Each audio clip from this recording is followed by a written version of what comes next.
good morning or afternoon or evening or wherever you are. Uh, this is Gabriel Meyer, the executive director of the historic Ruskin Art Club in Los Angeles. Um, Welcome to this June lecture, and the our focus today being on the mineral world of John Ruskin. Uh, Among the polymathic achievements of Ruskin, art critic, social reformer, proto-ecologist, um, we have to focus also on Ruskin as scientist, particularly his early and consistent interest in geology, something that followed him throughout his life. Um, Today, we welcome an expert on Ruskin, the geologist, and a noted geologist himself in Roy Starkey. We're delighted to have Roy with us. Roy has just written a new book, The Mineral World of John Ruskin. So that's something that he will also be telling us about in the course of his presentation today. Roy Starkey read geology at the University of Sheffield from 1974 to 77 and has been a mineral collector for 60 years. He is past president of the Russell Society, founder of the British Micromount Society, and a companion of the Guild of St. George. Author of many articles and papers on British mineralogy, he is also a regular speaker to the mineralogical and geological societies. He was presented with the Marsh Award for Mineralogy in 2016 in recognition of his scientific contributions and public promotion of mineralogy in the United Kingdom, and in 2023 was awarded the British Empire Medal for services to mineralogy by King Charles III. So we are delighted that Roy could be with us today, and I'm going to turn this over to him. Okay, thank you very much, Gabriel. So we'll get the screen share working for starters, and that way everyone feel comfortable. Just give me a shout that that's the right screen. Gabriel, is that the right screen? Okay. It's good. Yes, that's Yes. fine. Yeah, fine. Okay. Well, good morning, everybody, and thank you so much, firstly, for inviting me to speak to you, but also for coming along. And I hope that you're going to go away quite enthused and perhaps stimulated to learn a bit more about Mr. Ruskin and his minerals. So a little bit of context. This picture here, I took this about half an hour ago. I'm actually up in the Lake District at the moment, and the pseudo backdrop that I'm sat in front of is the dresser in the lounge at Brantwood. Some of you might represent that bit of furniture. I thought that would make a fitting backdrop. If I sit still, it won't fiddle around too much, I hope. So the red square in the little inset map is the Lake District, and we'll come back to the Lake District a little bit later on. A little bit overcast today, somewhat cooler than it will be in California for sure. So, the mineral world of John Ruskin. I think it's probably true to say that almost everyone who's written anything about Ruskin has mentioned the fact that he was given a box of minerals when he was a child, and that's generally about all they tell you about it. And I came across his mineralogical interest as a result of working on research for another book about a guy called Sir Arthur Russell, who we'll mention a little bit later on. And having got that project out of the way, I thought Ruskin would make an interesting subject for a follow-up project. So I went back and saw Howard Hull at Brantwood, and I'm sure some of you will have met Howard, you'll certainly know his name, and suggested to him that it would be a useful addition to the literature to produce something about the subject. And he welcomed that idea with open arms. And I then went away to start and scope the project, start the sort of background research, contact development, and so on.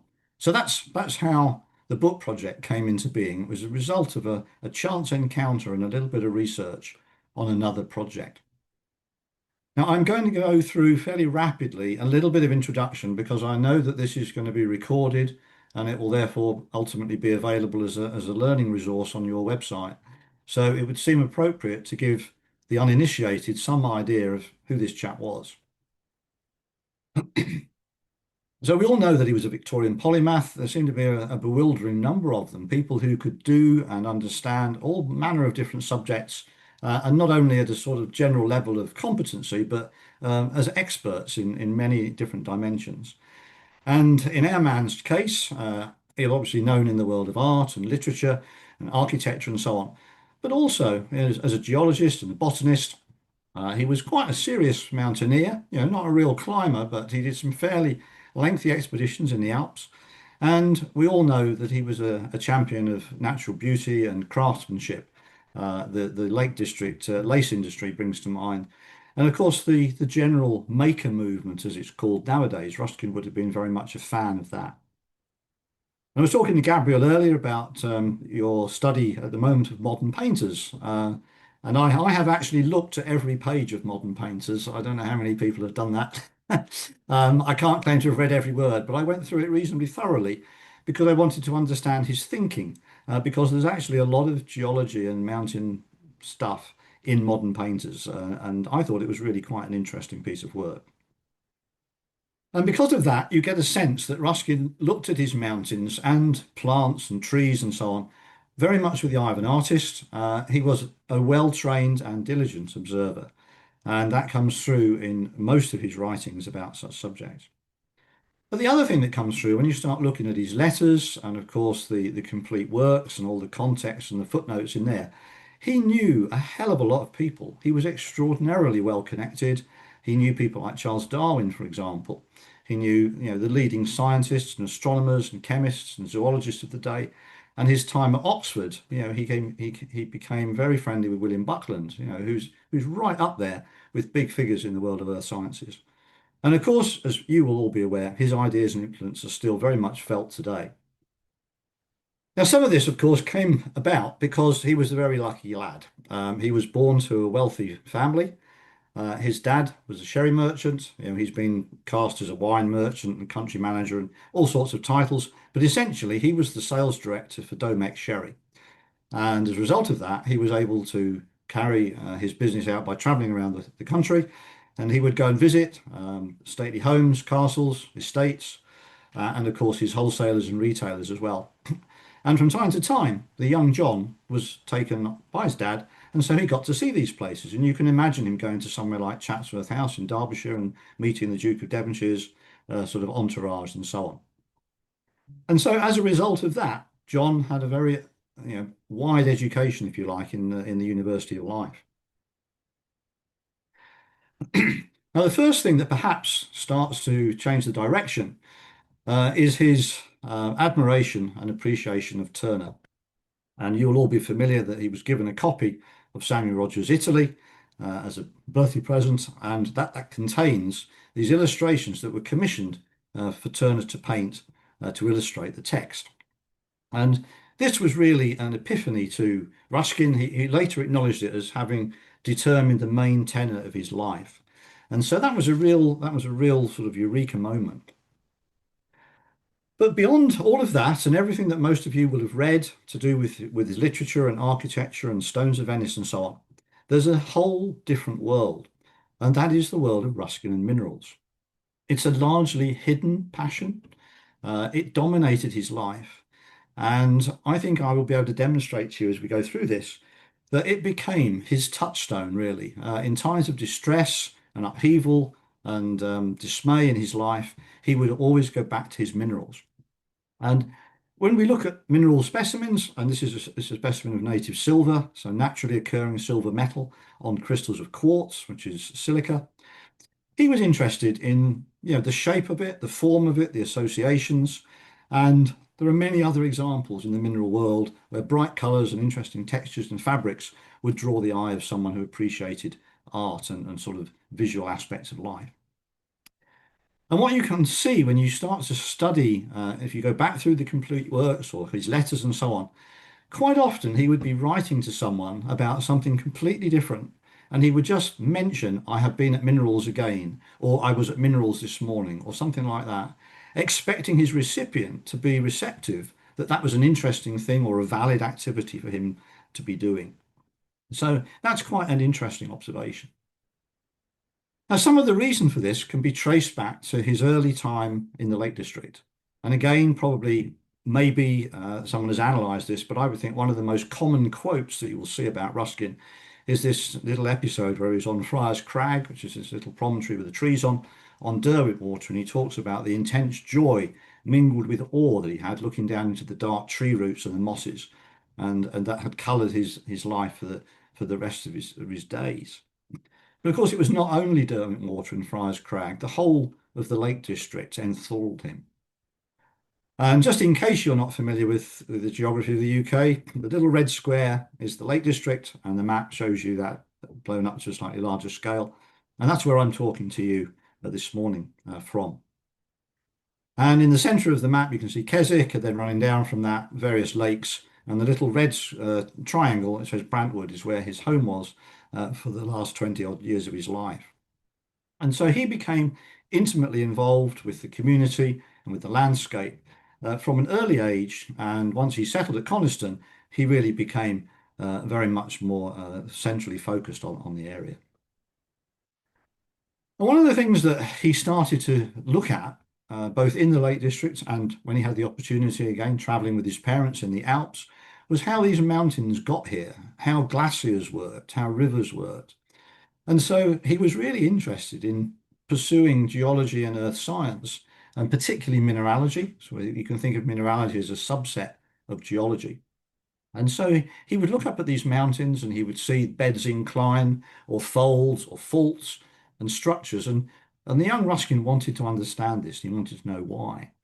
And there's quite a dramatic illustration in Deucalion, which is this plate on the right here. And these have been characterized as pie paste experiments. And so, as I understand this, he had made a layer of pastry, he'd spread jam out and put another layer of pastry, and he then compressed that, much in the manner that when continental plates collide, you get these fold mountain effects and this sort of rippling. So, really quite interesting that he was sufficiently practically engaged to want to understand that and to do his own experiments. Now, along the way, having travelled all around the UK and across Europe as well, he met many interesting people, glaciologists, mountaineers, people in universities, people in museums, people in academia, and most notably amongst these, the staff at the British Museum.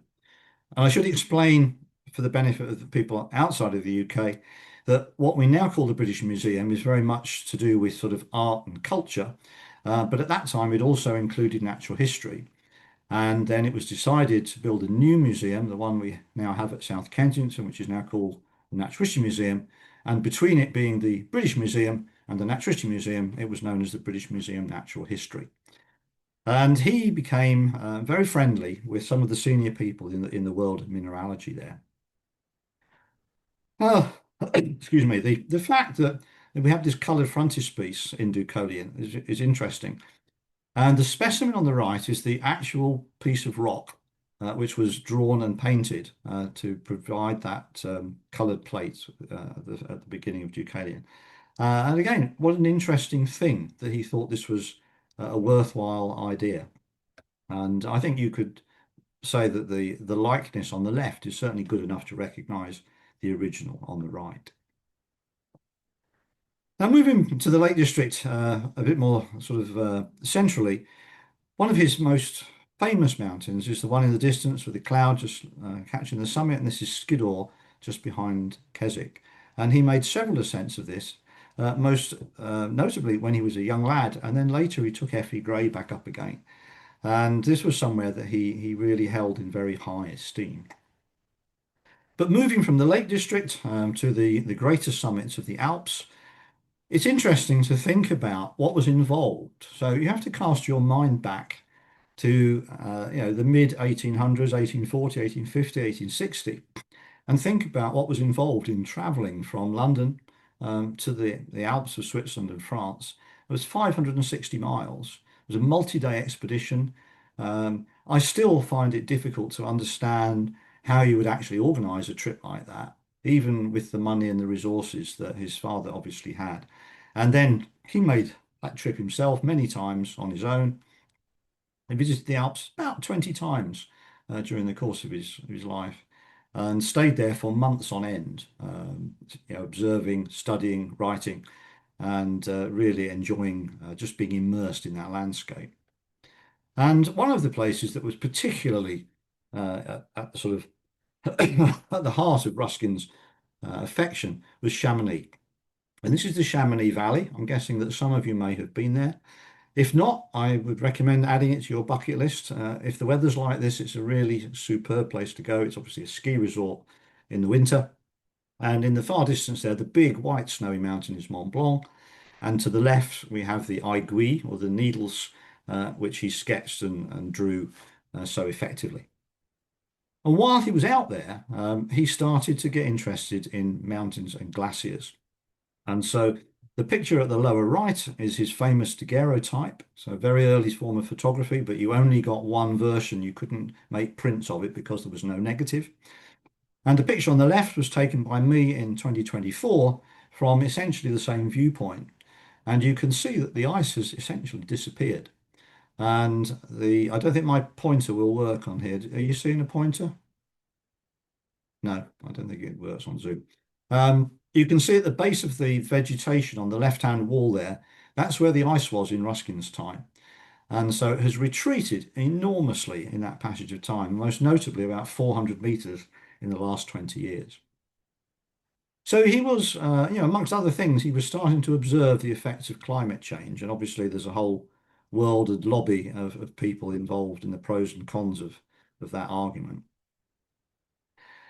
But it was, of course, the scenery that was of greatest interest to Ruskin. And this is a picture taken from the summit of the Aiguille de Midi, something that we can do because of the wonders of a cable car and mechanical engineering. He would have been quite enthralled, I think, to have been able to get up here. He didn't do anything quite as adventurous as this with Coutet. And the arête that you can see the walkers or the climbers going down, they're kitted up with crampons and ice axes. The slope off to the left is absolutely daunting, and I'll just show you in the next slide where those people are walking down. They're walking down that slope from the top piece of rock there, and if you slide onto that snow slope, you're gone. You're thousands of feet down. So really quite a dramatic environment. But to go from the Alps and mountains to minerals, one of the things which the alpine clefts produce are pink fluorite crystals. Now, fluorite's a fairly common mineral, but pink is an unusual color, and the Alps are the place for famous specimens. And today, people still go and risk their lives to collect things like this. And these two specimens were collected by his mountain guide, Joseph Marie Coutet, who was known as the last captain of Mont Blanc. And these two specimens were given by John Ruskin to the Natural History Museum, or the British Museum at the time. And with them, he insisted that this little card should be kept at all times, honouring his friend Joseph Coutet, by whom they were found. And Ruskin paid quite a serious amount of money for this, but I've not been able to verify the value which is actually in Cook and Wedderburn. I don't know where that number came from. The other mineral that's associated with alpine cleft is smoky quartz, and most famously, these twisted crystal groups called gwindles. And this is a very nice example. This is actually at the Brantwood in the collection. So this was at Brantwood when the sales took place. It left Brantwood and it came back in 2018, 2019 when the Brantwood Trust was offered the opportunity to buy the collection back. And so this is really, really quite a nice specimen. Sorry, this one is actually at there's another one at Brantwood. This is the one that's in the Guild of St George. I mean, the little number at the bottom there, 49 over R, is interesting because the last 50 or so specimens which Ruskin catalogued or recatalogued bear that style of number, and I'll come back to other numbers. So this was one of the last rocks he touched before he really lost his grip on life and everything went downhill. So that's quite another interesting little bit of detective work. Now, in the Chamonix Valley, you might be surprised to know that Ruskin is still revered. He is held in the highest regard by the local population, by the mountaineering community, and by Ruskin scholars. And during the course of the research for the book, I realized that actually last year, September, was the centenary of this memorial being put up on the rock, which is just below Mont Blanc. and is reportedly a place where he used to like to sit in the evenings and look at the view. Unfortunately, the growth of trees has largely obscured the view now, but it was a very nice thing to go and see this. And so I contacted the local community to see whether they were A, interested, and B, aware that it was 100 years in September. And they very much were. And they picked it up and ran with it. And there was a special dedication ceremony, and they had a little seminar in the evening with some Ruskin academics from France. And I got a little video of the whole proceedings. So that was really quite a nice side shoot from the project. And then a little further north from Chamonix is Mornay. I believe it's pronounced without the X. And this is where he stayed, and you'll probably have read the relevant chapters to understand the story of him and his entourage and the original accommodation not being large enough to accommodate all of them. You know, he had Collingwood and his family with him as well. But he chose well, and this little cottage with the balcony with a covered roof on it, the view was the thing that really sold it to Ruskin. And it was also interesting to know that he stayed there, but prior to him staying there, Richard Wagner had stayed there, he of the Ride of the Valkyries, which has been used in many films. Now, from the French and Swiss side of the Alps, we will now go to the Italian side of the Alps. And there's a very interesting passage, which some of you will be familiar with, where he actually took Coutet down to Venice. Now, bear in mind, Coutet was most happy dangling on a rope on a glacier. To be sort of traipsing around Venice looking at churches and architecture and so on really would not have been Coutet's thing. He probably didn't appreciate the Italian sense of humor and the whole cultural thing and food. And it's quite notable that he was relieved that they left Venice behind and they journeyed up to this place, Macugnaga. And again, another remarkable aspect of Ruskin and his compatriots, really. He stayed here for a whole month, and it's a lovely place. There's nothing wrong with staying there. But he stayed there for the month because he'd arranged for his mail, his post, to be forwarded there, and he felt obligated to remain there in case people had written to him, and he would then reply.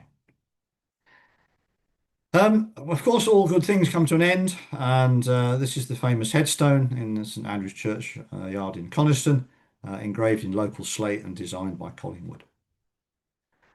Now, if we think about his legacy, obviously most people would think about these books and letters and published works and so on and so forth.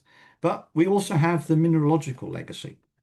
And I mentioned at the outset his little box set that his father produced and gave him. This is not that box set. That box set has disappeared without trace, but is almost certainly very similar to this one here, and they're quite collectible items now.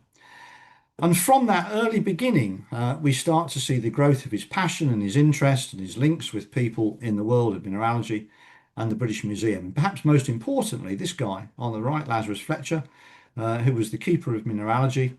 And he was the man who was responsible for moving all of the collections from the original Bloomsbury building, what we now call the British Museum, down to South Kensington to what's now called the Natural History Museum.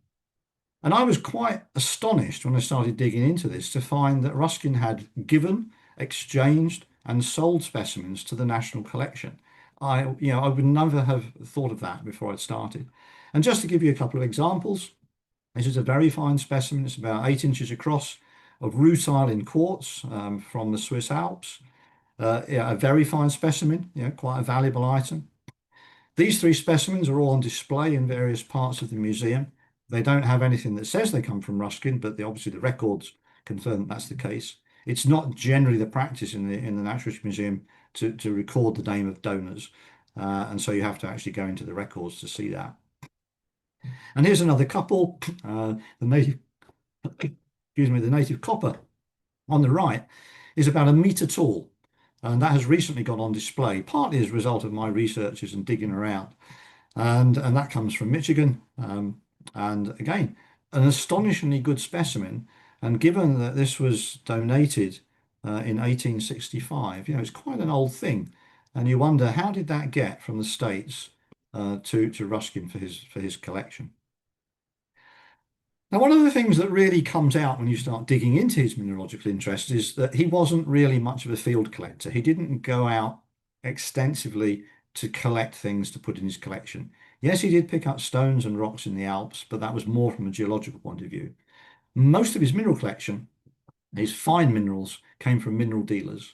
People like Richard Talling, who was a very famous dealer in Lostwithiel in Cornwall, a towering figure in the world of mineralogy and collecting.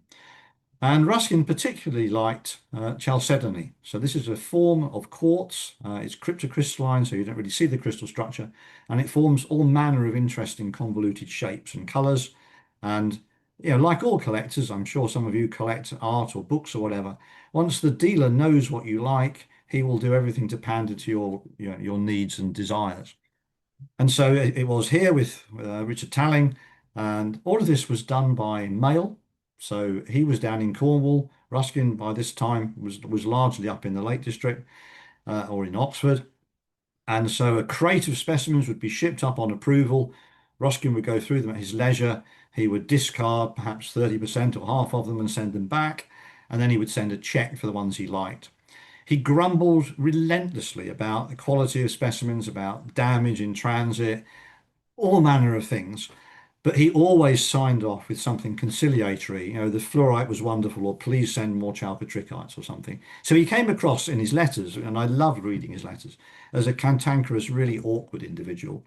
But he always was mindful that he might need some specimens again in the future. So again, to put mineralogy into some sort of chronological context, if we go to the what I call the Brantwood years, so 1871 onwards, you'll all be familiar, I'm sure some of you will have visited Brantwood. It's very much a museum and a shrine to Ruskin and his memory now. And the way that it came into his possession is really quite strange. He was contacted by W.J. Linton, who some of you may have followed up on in the States. He was a sort of political activist and also a botanist. He did a certain amount of publishing of his own sort of political newsletter. And he emigrated to the States. He no longer needed the property, and he wrote to Ruskin offering him the opportunity to buy Brantwood. And you'll see there were a couple of variants of that story. One was that it was offered directly, and the other was that did he know anyone that might want to buy it?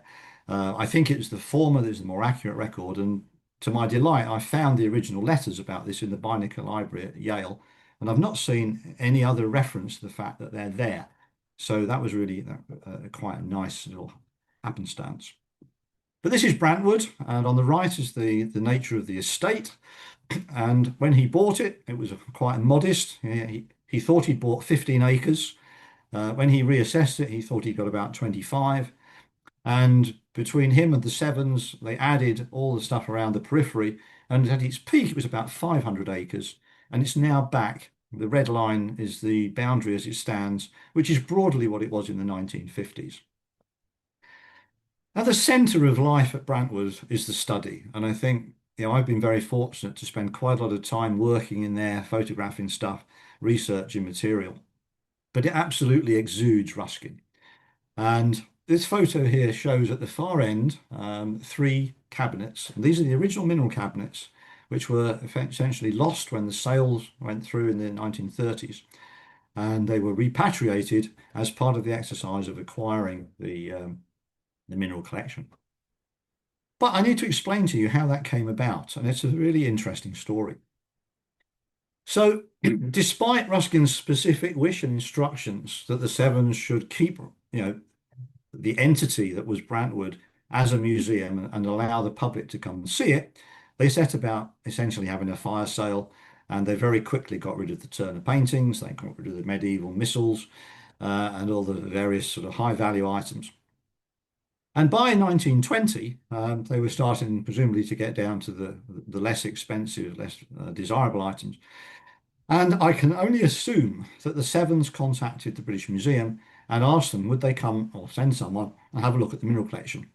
Because in July 1920, this guy on the right, Walter Campbell Smith, came and spent several days working through, doing a very diligent job, making notes, sketches, and very fortunately, all of that work survives. It's in the archive at the Natural History Museum.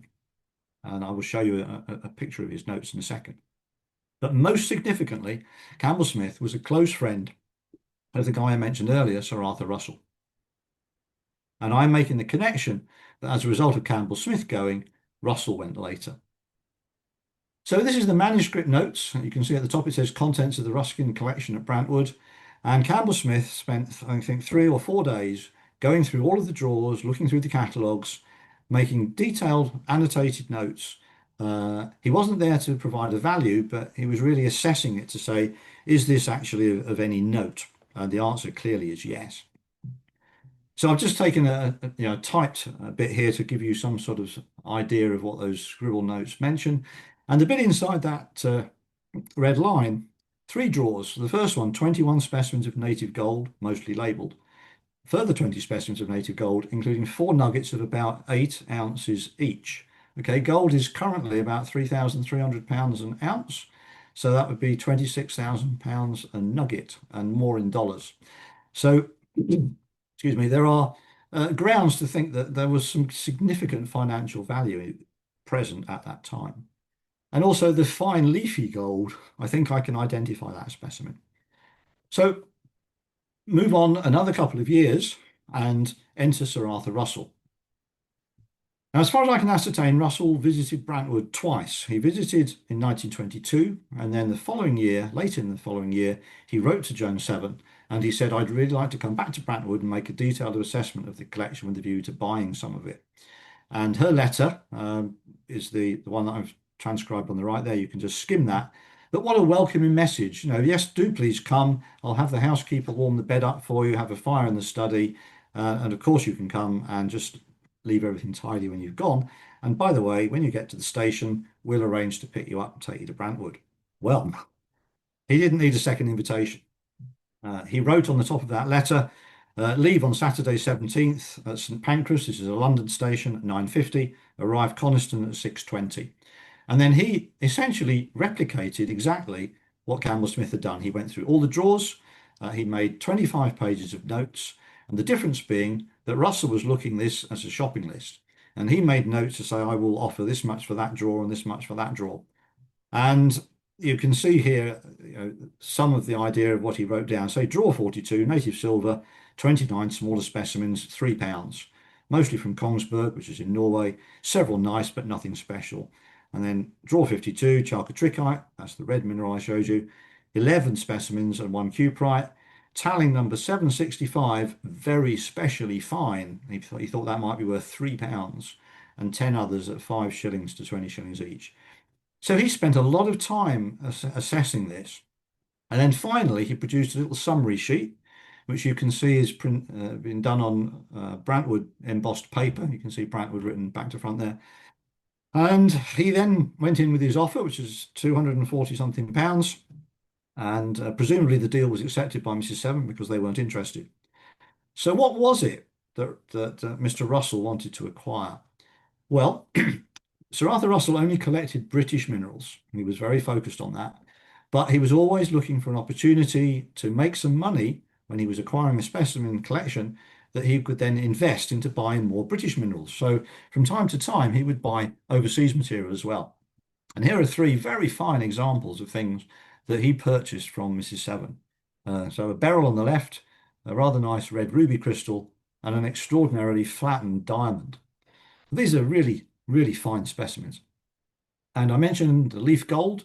This is a leaf gold specimen which matches the description, and this is now in the Natural History Museum in London. It weighs about, excuse me, 2 ounces, and it's noticeably heavy in your hand. All the rest of the golds, don't know what happened to those. Yeah, a bit of a mystery. They probably went out before Russell got there. Just who knows? No evidence. The historical record is silent. But the other thing, when you start looking at the generality of Ruskin's collection, is that he really liked pretty things. And so I've chosen these 3 just to give you some sort of sense that you can look at these very much as nature's works of art. And I'm sure that's how John Ruskin viewed his mineral specimens. He really was not technically minded. He wasn't a scientist. And in no sense of the word was he really a mineralogist. But he did like pretty things.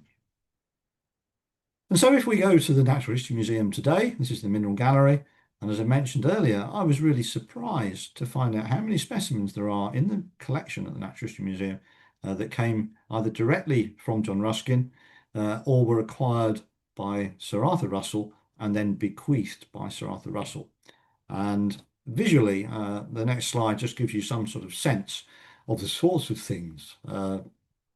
Excuse me. The detail's not important, but we have the Edwards ruby at the top, which I'm going to go on to in a second. But fluorites, the opal, agates, diamonds, he very much liked pretty things. So I'll pick out these three. This is the Edwards ruby, which was named after a military figure. And this is a significantly large ruby. It's not a particularly good gemstone, but it is a large ruby crystal. And this will be on display at Brantwood. This is an interesting specimen from India. You can see there's a slightly smoky brown diamond on the left there, and you can maybe see some flecks of gold towards the top. And this is a piece of conglomerate from Golconda in India. And then the flattened diamond, which I showed you in the early slide, this is about 3 centimeters long and a really, really nice thing. Very, very unusual. Now, in addition to his primary donations and exchanges, and also those that arrived via Sir Arthur Russell, another really amazing thing that came out of the research of the project is that John Ruskin is probably the only person in history who was given permission to put a private display on in the British Museum and to produce a catalogue and to sell it in the Mineral Gallery. And this little diagram here shows you what the Mineral Gallery used to look like maybe 70 years ago. And the red circle is a case that says Silica Ruskin.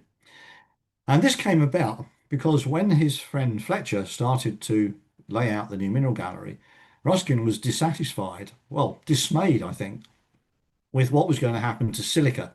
And he basically said, look, I could make a much better display of silica than what you're proposing to do. How about it? And remarkably, the trustees and Fletcher gave him permission. And so he then set about selecting specimens from the natural history, the national collection. He augmented it with specimens from his own collection at Brantwood, and he purchased some specimens specifically to put in that exhibit. And these are examples of those. And if you've got a smartphone, you might like to grab an image of that QR code, but you'll be able to do it off the recording anyway. Or simply go to britishmineralogy.com. And I've created there a virtual exhibition, and we've managed to track down about 100 or so out of 130 specimens. This has never been done before, so this is completely new research. And I've put that together as a flip book so you can enjoy actually looking at his silica exhibit and read his words that were produced in his catalogue. And I think that's really quite an interesting addition to the literature. And the other thing that really struck me was that the Natural History Museum produced a series of postcards. So that's not too remarkable. They did mosses and butterflies and insects and so on, but they also did minerals and gemstones. And in 1925, there were a series of these produced. And these particular cards on precious stones, if I go to the next slide, the ones in circles are Ruskin specimens. So we have the Colenso diamond, the flattened diamond that I just showed you, the Edwards ruby, and the smaller ruby that we looked at earlier. So this tells you that the people in the museum really thought that the stuff that they'd had from Ruskin was top notch. And, I think you start to see that perhaps minerals was a much bigger part of his life than anyone has really given credit before. Now, another side story that came out of the research was the Colenso diamond. And I'm guessing many of you will be familiar with this rather nice watercolour that was done by Collingwood. And this is now in the collection at the Ruskin at Lancaster. But probably you don't know much more than that. Well, this was a stone which was offered to Ruskin excuse me, by one of his mineral suppliers, a chap called Knockolt. And Ruskin didn't think it was as big or as expensive as it turned out to be.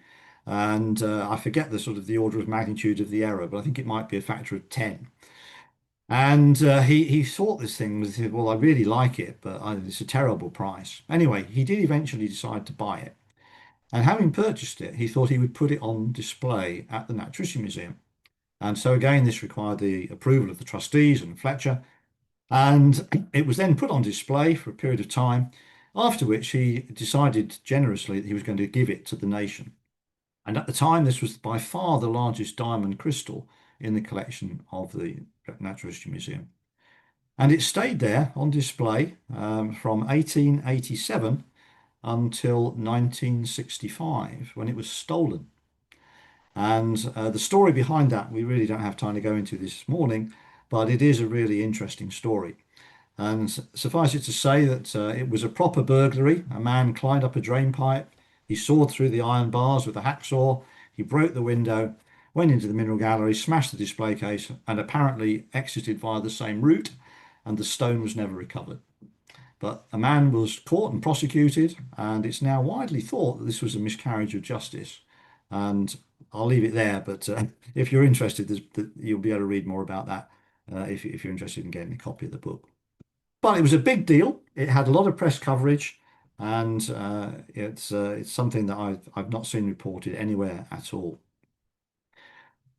So we now move beyond the era of Sir Arthur Russell going up to Brantwood and taking the pick of the collection, which he undoubtedly did. And there's another aspect to that, which I'll come back to in a little while, and that is what happened to the things that Russell bought and then sold on rather than kept.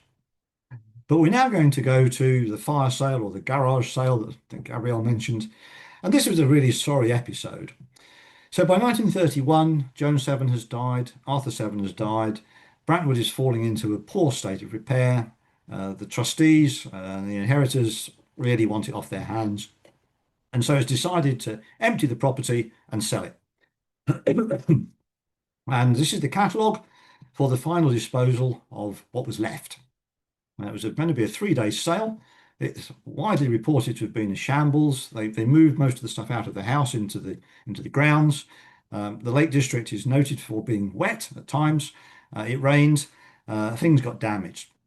But in amongst all of that, lot 94 was described as a well-made mahogany sectional bookcase, 9 feet 6 by 8 feet 6, with 6 glazed doors, containing innumerable specimen drawers with a large quantity of varied minerals, also catalogues with full descriptions of such minerals. But bizarrely, that lot was sold privately before the auction sale. And again, there's a whole trail of intrigue around that, which I don't have time to do now. But it is a very interesting little story. So, where did it go? Well, it was bought by a local family. And it was purchased for a gentleman called Richard Lytton, either by his mother Eva or stepfather George, basically recognizing that their son was interested in minerals. There's a link there from Eva, who's the young lady on the left. The Sevens were her godparents, and so presumably favourably disposed to her. And it's a result of them purchasing the collection and it then staying in that family all the time until 2018-19, when it was decided that the family no longer wanted the collection, and arrangements were made to do a deal so that the Brantwood Trust could purchase it, and it was then recurated. So, long story short, everything stayed at Oxness Farm until the 70s. It was then moved across the road. It was then mothballed and created up in newspaper. It was in a terrible state of decay. Richard died. He was 73 in 1996. His widow Susie subsequently remarried. And then as that relationship evolved, they were going to have some building work done. They decided they would get rid of the mineral collection. And very happily, it was then returned to Brantwood. And even happier, it came with its catalogue, the 3 blue catalogues here. However, Ruskin was really not much of a curator. And those of you in the art world, I'm sure, will know that provenance is everything. You want to know the receipts, you want to know where it came from, who was the previous owner, and so on. Just the same in minerals. And he was pretty terrible at that. And so the catalogue, the blue catalogue, is actually quite disappointing because it doesn't generally record information that's of use in terms of saying what the history of the specimen was, or even where it came from. And in fact, Ruskin is on record as saying that he didn't much care for noting where his minerals came from unless there was a particular reason to do so. However, we go back to Campbell Smith. In his notes, he makes reference to something he calls the Green Mineral Catalogue 1865. And so I said to Howard, where's the Green Mineral Catalogue? He said, oh, we don't know. So I tried Lancaster thinking they would have it, and they said, no, we don't know anything about it either. So again, long story short, a lot of detective work. It turns out that this is a catalogue that Sir Arthur Russell borrowed and never returned. And I think he never returned it because Jones 7 died a couple of years after he'd borrowed it. And it then went with the bequest of the Russell collection to the Natural History Museum, and it simply arrived in the library and archives, and it's been there since 1964. Um, so it turns out that this catalogue is actually much more interesting. And this is really the record of how the bulk of Ruskin's mineral collection came into being. And it was the Stowe collection from the Duke of Buckingham. And so it has a lot of historical sort of niceties with it. And the interesting thing about this catalogue, and I've pored over this in great detail, the right-hand pages in the rather neat copper plate writing are the specimens which were sold by James Tennant, another mineral dealer supplier to John Ruskin, and they came from the Duke of Buckingham's collection. The left-hand pages, I don't know why, but they were basically left blank. So the right-hand page is written on, the left-hand page blank. A bit like a comment Gabriel made about something being written on hotel notepaper when we were chatting earlier. Ruskin obviously thought, oh, well, it's a shame to waste those blank pages. And he filled in the left-hand pages, so the scribble, the scruffier writing is Ruskin's writing. And he noted down all the specimens he collected from Richard Talling. And so we have a unique record here of what was coming out, presumably in chronological sequence, with the prices paid in shillings or guineas. And so we can actually marry up some of these numbers with specimens that still survive. However, marrying up numbers on mineral specimens is never an easy business. And so one of the first questions is, well, what is a Ruskin number? And so the top three on the left-hand row are definitely Ruskin numbers, and they have these characteristically mitered upper corners. Why might that be? My best guess is it's a way up indicator so that you could distinguish 66 from 99 or 18 from 81. Obviously, depending on the typeface, if it's a serif typeface, then it's not such an issue. But he definitely mitered all the upper corners of his numbers. The typeface varies slightly in size and in font, but those are very distinctive. And I think you can just make out on the 110, you can see little embossed cutting lines. So these would have been made by the printer, told you where to cut it with your scissors or your knife. Don't know what the explanation for the red ones are. There are a few of those. Then on the next row, the 302 is a Richard Talling number. The next one in, the 1200, is another Richard Talling number. And for his better specimens, he always hand wrote the number. And the two below that, 2352 and 2590, those are the numbers that are related to the Buckingham collection and the James Tennant catalogue, which was produced by Davies and is now known as the Green catalogue. And then there are a whole host of other older labels which are of unknown origin. And then at the lower right, I've put another one of these bar R numbers. And so there are about 50 of those in existence. I've forgotten how many I've seen, but a reasonable number. And so that means that when he started again to catalogue his collection, and there's a written note to indicate that he was going to do this, that was one of the first ones which he actually worked on.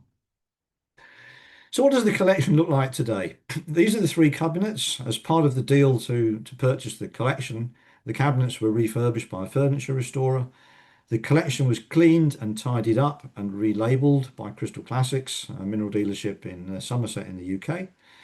Sadly, they had the same problem that I alluded to, that without documentary evidence, you can really only make a guess about the locality.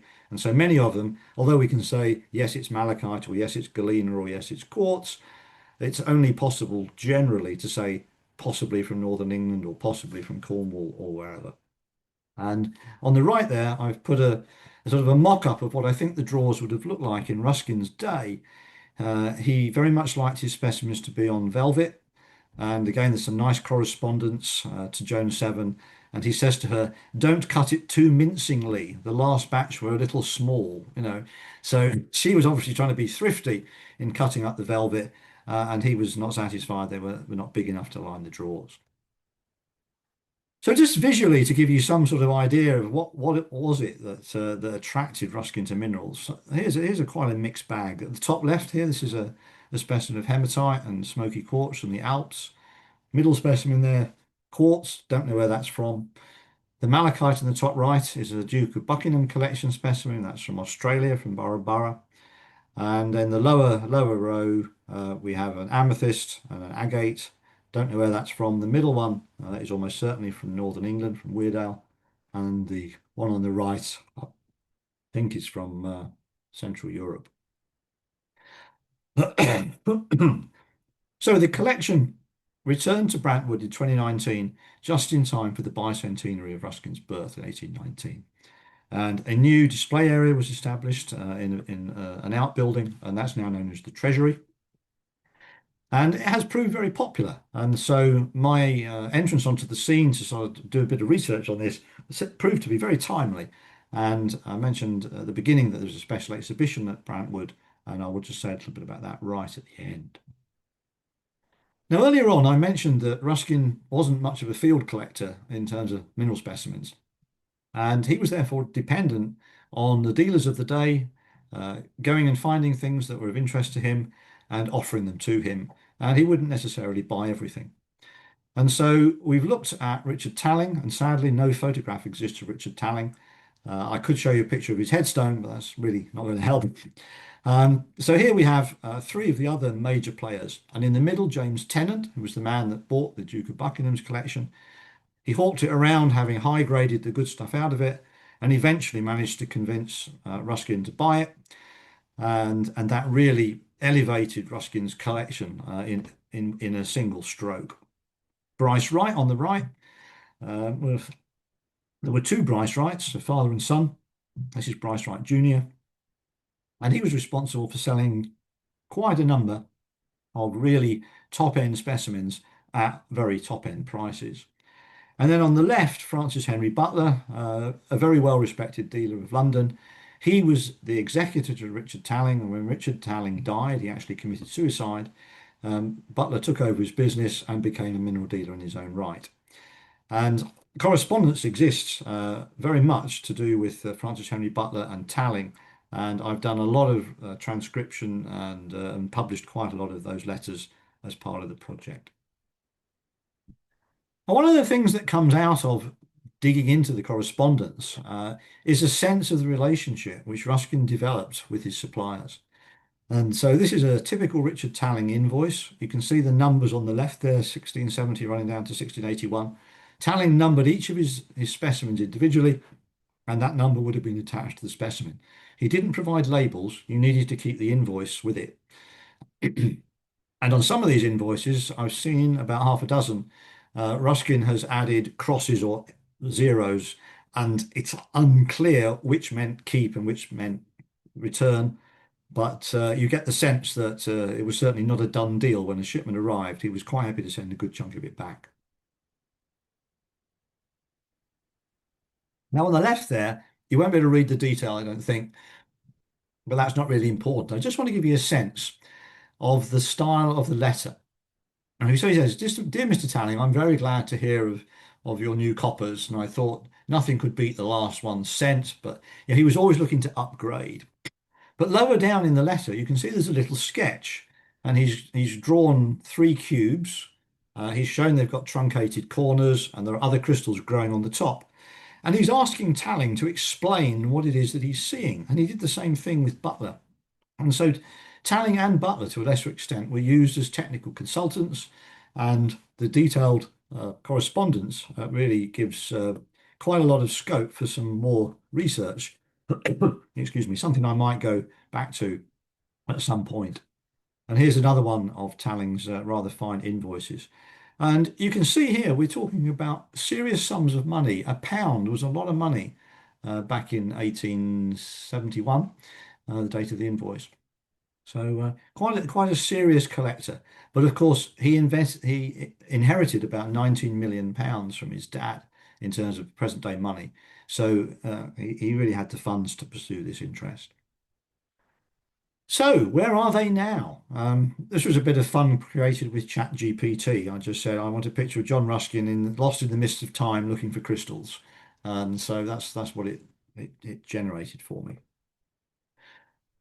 So much of the project has been about detective work and research following the trail of what happened to Ruskin specimens. And this little diagram tries to capture that so that you get some sense of the inputs and outputs. So at the top, we have his dealers. people that we've talked about, feeding into John Ruskin. We have the Stowe collection coming in through James Tennant. And then Ruskin was giving stuff and selling stuff to the British Museum. He was making up collections to other institutions, places like Somerville College and the Museum of Kirkcudbrightshire in Scotland. And I call those the satellite collections. And then we've got escapee specimens. He gave stuff to George Allen. He gave stuff to various other friends.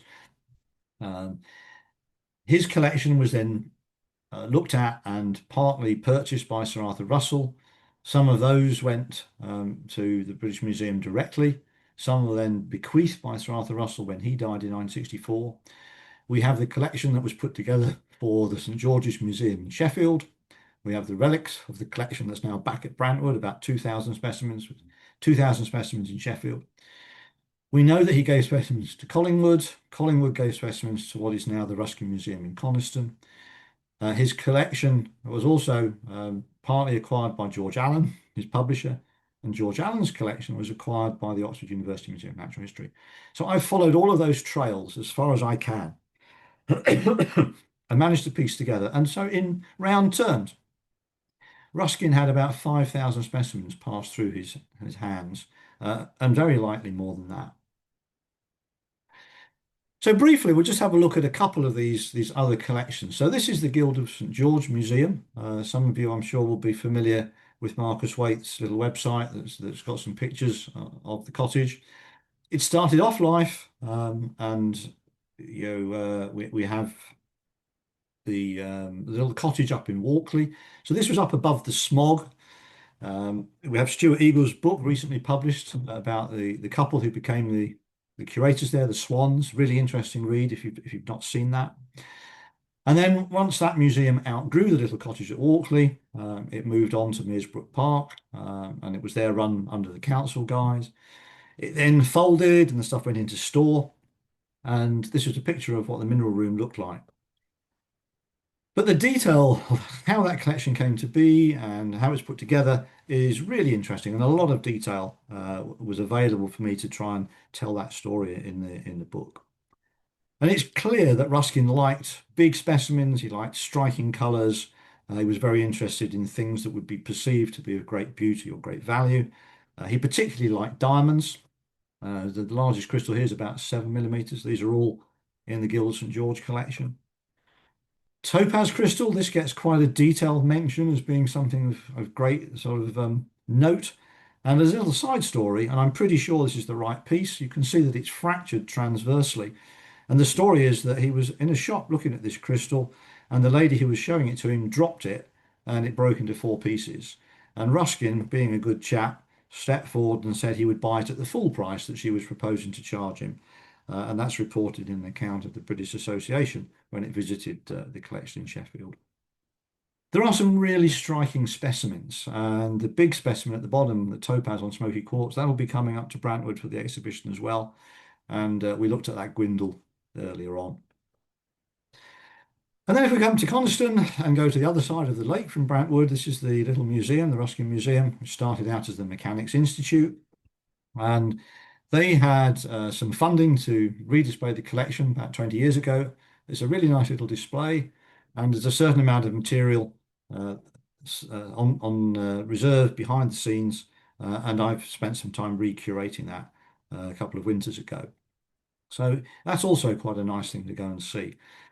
And you get the sense here, quite a lot of agates in the collection. And of course, agates are the other great love of John Ruskin. Now, the other collections, the satellite collections that I mentioned, I've followed these and managed to trace quite a few. That was a very interesting exercise. The St David's School collection at Reigate is now in the hands of a private architectural foundation in London. Christ Hospital School, which used to be in central London, is now down in Horsham in Sussex, and they have a number of specimens which are pretty definitely the ones which were given by Ruskin. We have Harrow School, who were quite surprised when I visited them and said, I'd like to come and have a look at your mineral collection because of the Ruskin link. So they're now tuned into that. And then Somerville College at Oxford will be borrowing that opal and the sapphires for the exhibition at Brantwood. And there's an interesting side story there. He was very keen to encourage the education of women. He wanted the college to have some beautiful things, and he gifted some sapphires to Somerville College, and later had to retrieve them, head hung low somewhat, because he'd actually given them, but he didn't own them. And so he had to return them to the owner, and then he said, I will buy you some. And the next shop, these are the ones that he actually purchased, and he sent them the receipt to prove that he'd paid £100 for these stones. And they were presented as loose stones, and sometime, some decades later, they were turned into this piece of jewellery, which is known as the principal's regalia and is worn on sort of high days and holidays. So before I wrap up, I just really want to say thank you to a lot of people. There's about 200 individuals and organisations who've really provided invaluable help in doing the research for this. The folks at the NHM, Robin Hanson, Mike Rumsey, and Ian Gabriel, and their colleagues in the library and the photographic archive. Howard, you'll all be aware of Howard Hull and his team at Brantwood, and Tracy Hodgson at the Ruskin Museum, Ashley Gallant, who's the current curator at the Guild of St George. All of these people have played really important roles. And I have also been very fortunate to interact with some of the leading Ruskin scholars, Stuart Eagles, Mark Frost, Marcus Waite, very briefly the late Clive Wilmer, although I never actually got to meet him. And of course, we also have the Ruskin collection at Lancaster, which hopefully is going to be back accessible soon. So, thank you all for listening. I guess it's permissible to say that there is a book behind this. It looks like this. It's quite a substantial tome, weighs a couple of kilos. I'm very happy to ship it to the States. It'll cost you in round terms about $100 delivered. That's sent by FedEx, fully tracked and insured. If anyone's interested, you can just contact me via the website and pay using PayPal. Any card will work.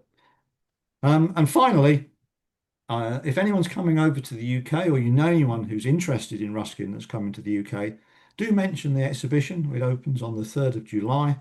It'll run until October, and it really will be something quite special and definitely worth a visit if you're there. So, Gabriel, it's back to you. Very happy to take any questions. I'll stop screen sharing. I hope that's been interesting. All right. No, excellent. No, thank you. Thank you, Roy, so much. Um, yeah, let's just open it up for comments and questions. We have a few comments in the chat. Let's have a look at those. Sure. Oh, it's a hyperlink, yeah, to the website. Yeah, great. Mhm. Yeah, I put your book in for Yeah, the yeah, Brentwood yeah. Treasures of the Thanks, Globe. Joseph. Yeah. Yeah, excellent. So, I mean, perhaps I can ask you a question. I mean, is that news to you? Had any of you got any idea how seriously interested in minerals Ruskin was? Yeah. Joseph says yes. Well, I think um because I've been at Brentwood and I was there when the mineral that portion of the mineral collection Mm, returned to Brentwood from the private collection. Uh, you're always you're aware of this interest in the collection, but I think you expanded the field of inquiry and the sense of what a central activity this was mm, in Ruskin's life. mm. Yeah. And the thing that's really clear, and again, obviously not time tonight to do it in detail, but I went through all of his diaries and all of the complete works and basically took out anything to do with minerals and stuck it into a spreadsheet and then put that into chronological sequence. And that was the framework for the book. Hmm. And you can see that, every time he had an attack of mental illness and this kept coming back, the thing that he went back to was minerals. Mm. Yeah. He wasn't capable of writing. He wasn't capable of being a critic. He went back and played with his minerals. Yeah. Mm. So, and the other thing that's interesting is the amount of money that he spent. I can't put a figure on it. It doesn't really mean anything because you can't readily say, well, if you bought something in 1850 for £100, what does that equate to now? It doesn't work because inflation doesn't work linearly. But if you think of it in terms of what was an average person earning, in 1850, £100 was a hell of a lot of money. Yeah. All right, I'm in the middle of reading your book, and I'm really enjoying it, and I've enjoyed your speech today. Thank you. With the last name of Knight, I'm not related to the man who ostensibly stole the Colenso diamond. Very good. Yeah. Mm. Yeah. Yeah. I don't know whether it'll actually, make it out onto the wide stage, but the nephew of the guy who was prosecuted and jailed for the diamond theft now runs a film production company, and they are in the early stages of making a five-part series. Um, it's supposed to be a comedy, I believe, loosely around this guy who was jailed for stealing the Colenso diamond, and then turns into a bad lad because he's been in jail with lots of criminals, so he's now a fully trained criminal. And then it's going to be about his exploits, stealing art treasures and so on. So if you look up Colenso films online, there's a little web page. You can see something about that. Okay. Um, anyway, thank you very much for listening. And Well, obviously, it'll be available for anyone else that wants to see it another time. no, indeed. Anyway, and I want to make sure that anyone who wanted to comment, has a chance to do so. Claude, Zachary is here, having uh, had such a long career at USC and the Doheny Libraries and with curatorial issues. Did anything strike you about the curatorial challenges of this endeavor? Well, the curatorial is one thing, but the I'm particularly impressed by the research that Mr. Starkey has Mm. done. My goodness, what a what a thorough and extensive work that you've done to put this all together. It's very impressive, and thank you so much for illuminating this unknown corner to me of Ruskin's life.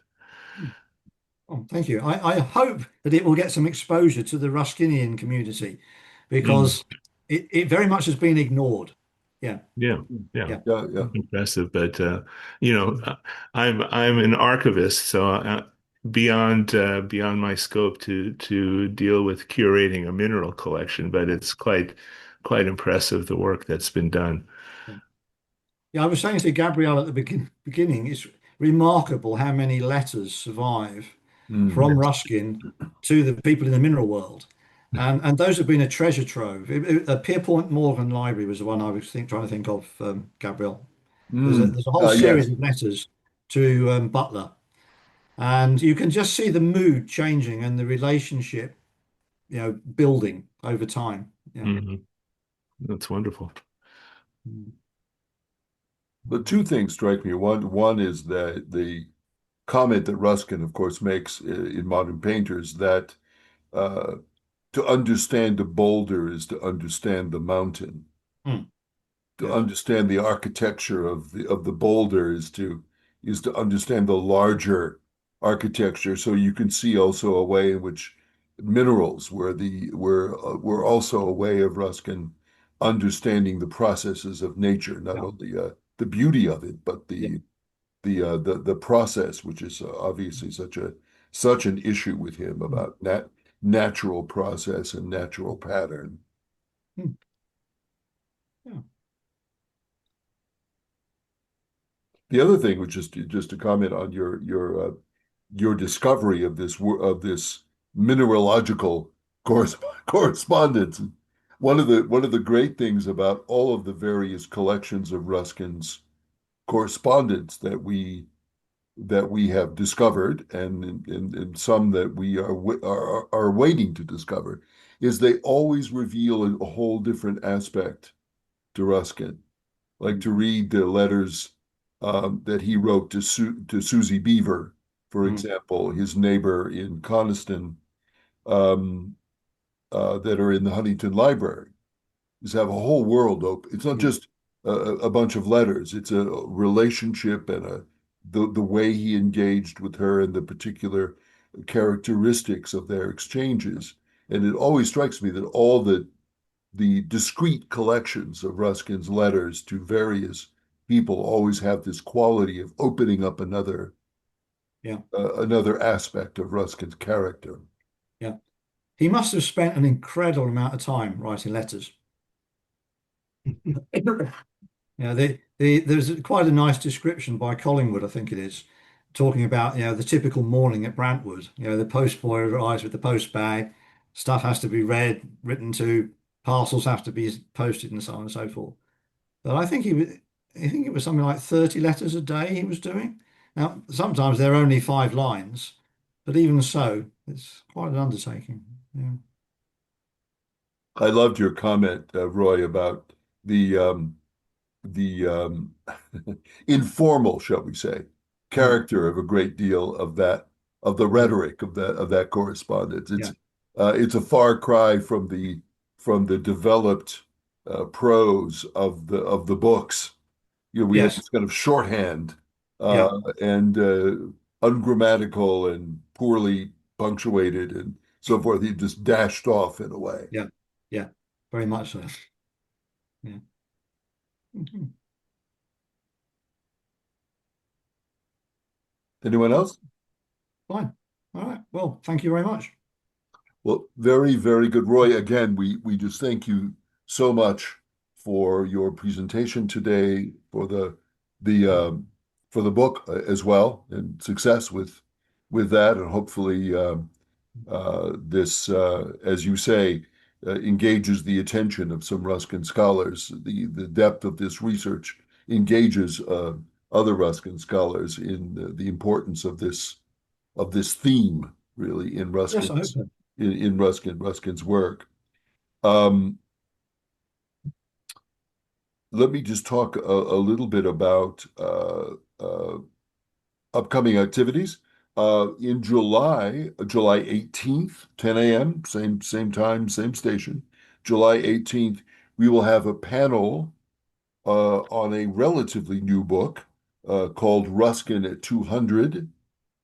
Edited by Amy Woodson Bolton, our friend from Loyola Marymount University here, and Judith Stoddard and Deanna Kreisel. It's a particularly interesting set of sort of new research on Ruskin that was put together, around the bicentennial, but just coming out now. So we will have our own Sarah Atwood will be leading a panel discussion with Amy and Deanna together on the looking at this group of essays and talking about their sort of reevaluations of aspects of Ruskin that the book celebrates. So that's on July 18th, 10 a.m. to 12 noon. All that information on the website. Please visit the website. There's always new things. We also will have a study session next Saturday, continuing our study of Modern Painters 5, um, the Dark Mirror chapter. All the information about that next study session is also available on the website. We also have some new podcasts, so don't neglect Ruskin Today on the also on the website and on Spotify and other platforms where you can find, I think, well, there are a number of new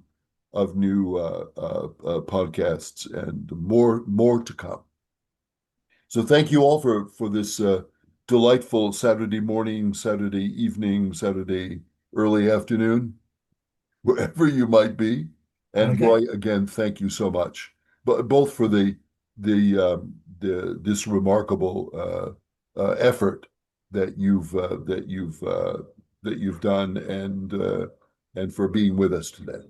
Right, my pleasure. Okay. If anyone is in touch with Jim Spates, please give him my regards. I wonder whether he'd be on the call, but he's obviously not. Yeah, I'd hoped to see him. I sent him an email, so I will find out what happened. Fine. All right. Have a good Very day. good. Bye. Thank you, Roy. Thank you.